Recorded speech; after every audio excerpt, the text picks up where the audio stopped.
Siamo nel pieno della Workshop Week qui alla Scuola del Design del Politecnico di Milano e come ogni anno ci troviamo in un'atmosfera fortemente internazionale. Abbiamo ospiti e imprese provenienti dal Giappone, dall'India e dall'Italia naturalmente. Trattiamo temi speculativi e temi applicativi molto interessanti che prefigurano alcuni futuri del design.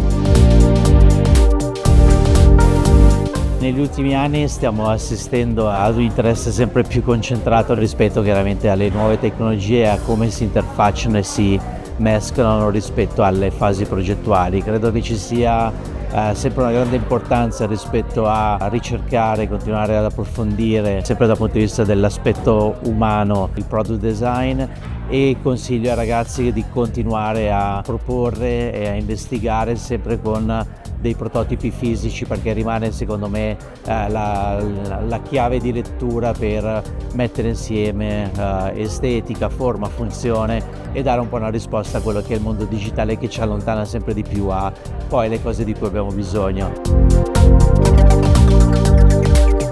I think for the future, AI might take part of creation. However, human-to-human communication is so important, even more. Also, integrated perspective will be much more important than before. So for the student, I would like to remind human-to-human communication and integrated perspective important for the future.